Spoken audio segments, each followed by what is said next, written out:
Hi dears, welcome back. അപ്പോൾ ഇന്നൊരു ബ്രേക്ക്ഫാസ്റ്റിൻ്റെ റെസിപ്പിയാണ് കേട്ടോ ഷെയർ ചെയ്യുന്നത്. ഉഴുന്ന് ദോശയും അതിനൊക്കെ നല്ല അടിപൊളി കോമ്പിനേഷനായിട്ടുള്ള റെഡ് ചട്നിയുടെ റെസിപ്പിയാണ് കേട്ടോ ഷെയർ ചെയ്യുന്നത്. അപ്പോൾ നിങ്ങൾ വീഡിയോ സ്കിപ്പ് ചെയ്യാതെ സ്റ്റാർട്ട് ചെയ്യുമ്പോൾ എൻ്റെ വരെ കാണാൻ ശ്രമിക്കുക. അതുപോലെ തന്നെ ആദ്യമായിട്ട് വീഡിയോ കാണുന്നവരുണ്ടെങ്കിൽ ഒന്ന് സബ്സ്ക്രൈബ് ചെയ്ത് സപ്പോർട്ട് ചെയ്യണേ. അപ്പോൾ നമ്മുടെ ഈ ഉഴുന്ന് ദോശ തയ്യാറാക്കാനായിട്ട് ഞാനിവിടെ 2 കപ്പ് പച്ചരി എടുത്തിട്ടുണ്ട്. അതിലേക്ക് 1 കപ്പ് ഉഴുന്ന് എടുത്തിട്ടുണ്ട് കേട്ടോ. ഇത് നന്നായിട്ട് കഴുകിയിട്ട് ഇതൊന്ന് 4 മണിക്കൂറെങ്കിലും സോക്ക് ചെയ്യാനായിട്ട് വെക്കണം. ചുരുങ്ങിയത് 4 മണിക്കൂർ കേട്ടോ, അതിൽ കൂടിയെന്ന് വിചാരിച്ച് യാതൊരു കുഴപ്പമില്ല. അപ്പോൾ ഞാൻ നന്നായിട്ട് വാഷ് ചെയ്തിട്ട് അതിലേക്ക് വെള്ളം ഒഴിച്ചിട്ട് സോക്ക് ചെയ്യാനായിട്ട് മാറ്റി വെക്കുകയാണ്. പിന്നെ നമുക്ക് ഏറ്റവും ഒരു റിസ്ക് പിടിച്ച പണിയെന്ന് വെച്ചാൽ ഈ ബ്രേക്ക്ഫാസ്റ്റ് തയ്യാറാക്കലാണല്ലേ. മിക്കവാർക്കും അങ്ങനെ തന്നെയാണെന്ന് വിചാരിക്കുന്നു. അപ്പോൾ ഇങ്ങനത്തെ അരച്ച് വെച്ചിട്ടുള്ള കടികളൊക്കെ തയ്യാറാക്കുന്നുണ്ടെങ്കിൽ നമുക്ക് പെട്ടെന്ന് തന്നെ പണികളൊക്കെ തീർക്കാൻ വേണ്ടിയിട്ട് പറ്റും കേട്ടോ. അപ്പോൾ ഞാൻ 4 മണിക്കൂറിന് ശേഷം ഇതൊന്ന് അരച്ചെടുക്കുകയാണ് കേട്ടോ. അപ്പോൾ ഒന്ന് നന്നായിട്ട് തന്നെ ഈ വെള്ളത്തിൽ കിടന്ന് സോക്കായിട്ടുണ്ട്. ഈ ഒരു വെള്ളത്തോട് കൂടിയിട്ട് തന്നെ നമുക്കിത് അരച്ചെടുക്കാം കേട്ടോ. കാരണം നമ്മൾ നന്നായിട്ട് വാഷ് ചെയ്തിട്ടാണ് ഇതൊന്ന് സോക്ക് ചെയ്യാനായിട്ട് വെച്ചിട്ടുള്ളത്. അപ്പോൾ ഒരു മിക്സിയുടെ ജാറിലിട്ടിട്ട് നന്നായിട്ട് തന്നെ ഒരു ഫൈൻ പേസ്റ്റാക്കി അരച്ചെടുക്കണം. അപ്പോൾ ഇത് മൊത്തത്തിൽ ഒറ്റ പ്രാവശ്യം അരച്ചെടുക്കാൻ പറ്റില്ല. അപ്പോൾ ഞാൻ 2-3 തവണകളായിട്ട് അരച്ചെടുത്തിട്ട് ഒരു പാത്രത്തിലേക്ക് മാറ്റി കൊടുക്കുകയാണ് കേട്ടോ. പിന്നെ നമ്മളിത് അരച്ചെടുക്കുന്ന സമയത്ത് ഒരുപാടങ്ങ് വെള്ളം ചേർത്ത് കൊടുക്കരുത്. ഈ അരിയും വെള്ളവും ഒപ്പം നിൽക്കുന്ന ആ ഒരു രീതിക്ക് വെള്ളം ഒഴിച്ച് കൊടുത്താൽ മതി കേട്ടോ. കൂടുതലായാൽ നല്ല ലൂസായിട്ടുള്ള മാവായിരിക്കും കിട്ടുക. അപ്പോൾ നമ്മൾ ദോശ നന്നാവില്ല. അപ്പോൾ ഫസ്റ്റ് ബാച്ച് നമ്മളിവിടെ അരച്ചെടുത്തിട്ടുണ്ട്. അപ്പോൾ ഈ ഒരു രീതിക്കാണ് കേട്ടോ വേണ്ടത്. ഓവർ ലൂസും അല്ല എന്നാൽ ഓവർ ടൈറ്റും അല്ല, ആ ഒരു രീതിയാണ് കേട്ടോ. അപ്പോൾ നമ്മൾ അരച്ചത് ഒരു പാത്രത്തിലേക്ക് മാറ്റി കൊടുക്കുക. അപ്പോൾ ബാക്കിയുള്ള അരി ഒന്നും ഇതുപോലെ തന്നെ അരച്ചിട്ടെടുക്കുക കേട്ടോ.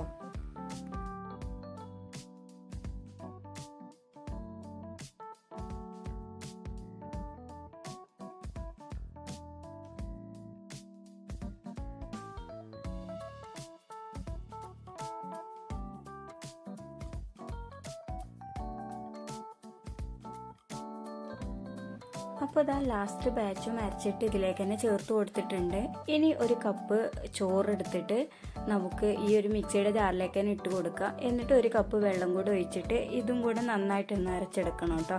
എന്നിട്ട് ഈ ഒരു മാവും നമ്മൾ നേരത്തെ അരി അരച്ച് വെച്ചില്ല ആ ഒരു കൂട്ടിലേക്ക് ഒഴിച്ചു കൊടുക്കുക. ഇനി ഇതിലേക്ക് ആവശ്യത്തിനുള്ള ഉപ്പും 1/2 ടീസ്പൂണോളം ബേക്കിംഗ് സോഡയും കൂടെ ചേർത്ത് കൊടുത്തിട്ട് നന്നായിട്ട് തന്നെ ഒന്ന് മിക്സ് ആക്കുക കേട്ടോ. അപ്പോൾ നിങ്ങൾ ഉപ്പ് ചേർക്കുന്നില്ല എന്നുണ്ടെങ്കിൽ നമ്മൾ രാവിലെ ചുട്ടെടുക്കുന്ന സമയത്ത് ചേർത്ത് കൊടുത്താൽ മതി കേട്ടോ. ഞാനിപ്പോൾ തന്നെയാണ് ചേർത്ത് കൊടുക്കുന്നത്. ചെറിയൊരു പുളിപ്പുണ്ടാകുമ്പോഴാണ് ഉഴുന്ന് ദോശക്ക് നല്ല ടേസ്റ്റ് ഉണ്ടാവും കേട്ടോ. അപ്പോൾ അതുകൊണ്ട് നമ്മൾ തലേന്ന് തന്നെ ഉപ്പിട്ട് വെക്കുന്നുണ്ട്. നിങ്ങൾക്ക് ആ ഒരു ടേസ്റ്റ് ഇഷ്ടമല്ല എന്നുണ്ടെങ്കിൽ നമ്മൾ ചുട്ടെടുക്കാൻ നേരെ ഉപ്പിട്ട് കൊടുത്താൽ മതി കേട്ടോ. അപ്പോൾ ഉപ്പും ബേക്കിംഗ് സോഡയും കൂടി നന്നായിട്ട് തന്നെ മിക്സ് ആക്കി എടുക്കുക. ഇതിപ്പോൾ എല്ലാം കൂടെ നന്നായിട്ട് തന്നെ മിക്സാക്കി എടുത്തിട്ടുണ്ട്. അപ്പോൾ ഈ ഒരു ടൈറ്റാണ് കേട്ടോ നമ്മൾ മാവിന് വേണ്ടത്. ഓവർ ലൂസും അല്ല എന്നാൽ ഓവർ ടൈറ്റും അല്ലാത്ത രൂപത്തിലാണ് കേട്ടോ. ഇതാണ് കറക്റ്റ് പരുവം. അപ്പോൾ ഇതിനെ ഒരു ചെറിയ ചൂടുള്ള സ്ഥലത്ത് വെക്കുകയാണെങ്കിൽ നന്നായിട്ട് തന്നെ പൊങ്ങി വന്നോളൂ കേട്ടോ. ചൂടുള്ള സ്ഥലത്ത് വെക്കാമെന്ന് വെച്ചാൽ നമ്മൾ ഗ്യാസുമേൽ ഒരു പാത്രത്തിൽ വെള്ളം തിളപ്പിച്ചിട്ട് അതിൻ്റെ മുകളിൽ വെച്ച് കൊടുത്താൽ മതി കേട്ടോ. അപ്പോൾ അതിൻ്റെ ചെറിയ ചൂടിൽ നന്നായിട്ട് തന്നെ പൊങ്ങി വന്നോളും. അല്ലാന്നുണ്ടെങ്കിൽ അടുപ്പ് കത്തിക്കുന്നവരാണെന്നുണ്ടെങ്കിൽ അടുപ്പിൻ്റെ എന്തായാലും ചെറിയ ചൂടുണ്ടാവുമല്ലോ. നമ്മൾ കത്തിച്ച് കഴിഞ്ഞതിന് ശേഷം രാത്രി ആവോളം ചെറിയ ചൂടുണ്ടാവും. ആ ഒരു ചൂടത്ത് വെച്ച് കൊടുത്താലും മതി കേട്ടോ. അപ്പോൾ ഏതായാലും നമ്മളത് മാവ് അങ്ങനെ പൊങ്ങാനായിട്ട് മാറ്റി വെക്കുക. ഇനി രാവിലെയാണ് കേട്ടോ ഇത് ചുട്ടെടുക്കുന്നത്.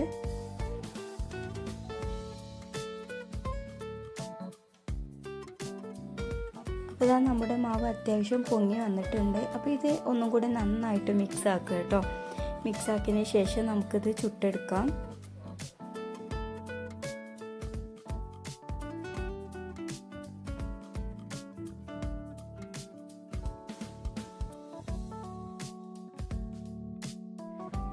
ഇനിയിപ്പോൾ ഈ ദോശ ഒന്ന് ചുട്ടെടുക്കുകയാണ്. അപ്പോൾ അതിനായിട്ടൊരു തവ ചൂടാക്കിയിട്ട് അതിലേക്ക് ഒരു തവി മാവ് ഒഴിച്ച് കൊടുത്തിട്ട് ഇതുപോലെ ഒന്ന് ചുറ്റിച്ച് കൊടുക്കുക കേട്ടോ. നമ്മൾ ഈ തവയിൽ ഓയിലൊന്നും ഒഴിച്ചു കൊടുക്കേണ്ട ആവശ്യമില്ല കേട്ടോ. അല്ലാതെ തന്നെ ഇത് വേവുന്ന സമയത്ത് നല്ല രീതിക്ക് തന്നെ നമുക്ക് അടുക്കി പിടിക്കാതെ കിട്ടും.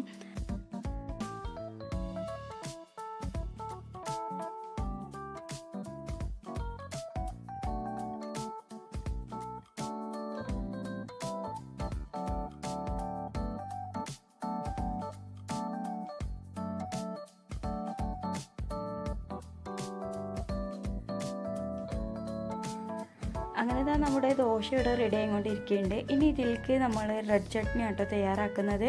അപ്പോൾ അതെങ്ങനെ തയ്യാറാക്കുന്നത് നോക്കാം. ഇനിയിപ്പോൾ നിങ്ങൾക്ക് ഈ ചട്നി എല്ലാം ഇഷ്ടം എന്നുണ്ടെങ്കിൽ സാമ്പാർ ഇതിലേക്ക് നല്ല ബെസ്റ്റ് കോമ്പിനേഷനാണ് കേട്ടോ. പിന്നെ ഇത് രണ്ടും കൂടി യൂസ് ചെയ്യണവരും ഉണ്ട്. അപ്പോൾ ഏതായാലും ഞാൻ ഇതിലേക്ക് റെഡ് ചട്നിയാണ് കേട്ടോ തയ്യാറാക്കുന്നത്.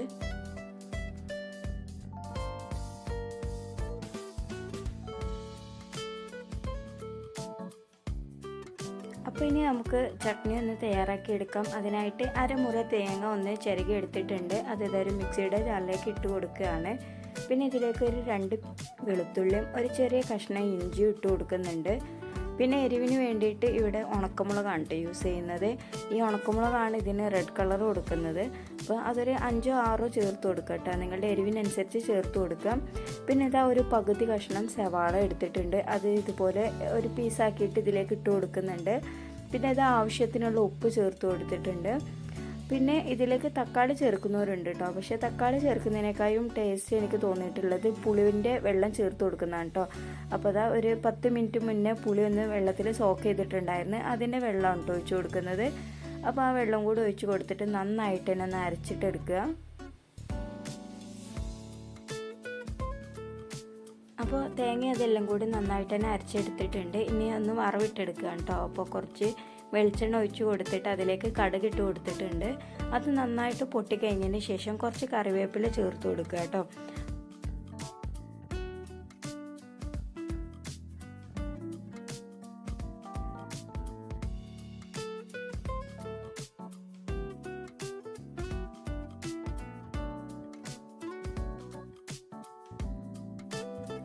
ഇനി നമ്മൾ നേരത്തെ അരച്ച് വെച്ചിട്ടുള്ള ആ ചമ്മന്തിയുടെ കൂട്ട് ഇതിലേക്ക് ഒഴിച്ചു കൊടുക്കുക. എന്നിട്ട് ഇത് ഒന്നായിട്ട് തിളക്കാനൊന്നും നിൽക്കണ്ട. ജസ്റ്റ് ഇതുപോലെ ഒന്ന് മിക്സ് ആക്കിയിട്ട് അരികൊക്കെ ഇങ്ങനെ ചെറുതായിട്ട് തിള വരില്ല ഒരു സമയത്തിന് ഓഫാക്കാം കേട്ടോ. അപ്പോൾ അതാ നമ്മുടെ ചട്നി റെഡി ആയിട്ടുണ്ട്. ഇനി ഇതിലേക്ക് ഒരു അടിപൊളി ചായയും കൂടി തയ്യാറാക്കുന്നുണ്ട് കേട്ടോ. അപ്പോൾ ഇതിൽ ഈ ചായയുടെ റെസിപ്പി ഒന്ന് ഇൻക്ലൂഡ് ചെയ്തിരിക്കണമെന്ന് കരുതേണ്ട. പലരും പല രീതിക്കാണല്ലോ ചായക്ക് തയ്യാറാക്കുക. അപ്പോൾ ഞാൻ ചെയ്യുന്ന രീതിയിൽ ആരെങ്കിലും ചെയ്യുന്നുണ്ടെന്നുണ്ടെങ്കിൽ ഒന്ന് കമൻറ്റ് ചെയ്യണേ. അപ്പോൾ അതാ പാല് വെച്ചിട്ടുണ്ട്. അതിലേക്ക് 2-3 ഏലക്കായ ഇട്ട് കൊടുക്കുക. എന്നിട്ടൊരു ചെറിയ പീസ് ഇഞ്ചി ചതച്ചതും കൂടി ചേർത്ത് കൊടുക്കുക. പിന്നെ നമ്മുടെ മധുരത്തിനനുസരിച്ച് പഞ്ചസാരയും കടുപ്പത്തിനനുസരിച്ച് ചായപ്പൊടിയൊക്കെ ചേർത്ത് കൊടുത്തിട്ട് നന്നായിട്ട് തന്നെ ഒന്ന് തിളപ്പിച്ചെടുക്കുക കേട്ടോ. അപ്പോൾ ഇത് നന്നായിട്ട് തിളച്ചതിന് ശേഷം ഏറ്റവും ലോ ഫ്ലെയിമിലിട്ടിട്ട് ഒരു 10 മിനിറ്റോളം തിളപ്പിച്ചെടുക്കണം. ഇങ്ങനെ ചെയ്യുമ്പോൾ നല്ല സ്ട്രോങ് ആയിട്ടുള്ള നല്ല ടേസ്റ്റി ആയിട്ടുള്ള ചായ ഇട്ടു കേട്ടോ. അപ്പോൾ അത് നന്നായിട്ട് തിളച്ചിട്ടുണ്ട്. ഇനി ലോ ഫ്ലെയിമിലിട്ടിട്ട് നമുക്കൊന്നും കൂടി തിളപ്പിച്ചെടുക്കാം.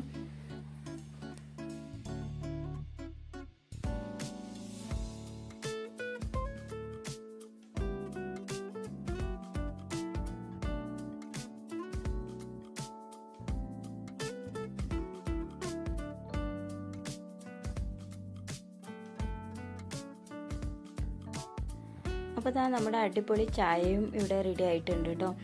അപ്പോൾ ഇത്രയേ ഉള്ളൂ ഇന്നത്തെ റെസിപ്പീസ്. നിങ്ങൾക്ക് എല്ലാവർക്കും ഇഷ്ടപ്പെട്ട് കാണുമെന്ന് വിചാരിക്കുന്നു. ഇഷ്ടമായ ലൈക്ക് ചെയ്യുക, ഷെയർ ചെയ്യുക, നിങ്ങളുടെ അഭിപ്രായങ്ങളൊക്കെ താഴെ കമൻറ്റ് ചെയ്യുക. അതുപോലെ തന്നെ സബ്സ്ക്രൈബ് ചെയ്യാതെ കാണുന്നവരുണ്ടെങ്കിൽ ഒന്ന് സബ്സ്ക്രൈബ് ചെയ്ത് സപ്പോർട്ട് ചെയ്യണേ. അപ്പോൾ അടുത്ത റെസിപ്പിയുമായിട്ട് നെക്സ്റ്റ് വീഡിയോയിൽ കാണാം. അതുവരേക്കും എല്ലാ കൂട്ടുകാർക്കും ബൈ. Thank you.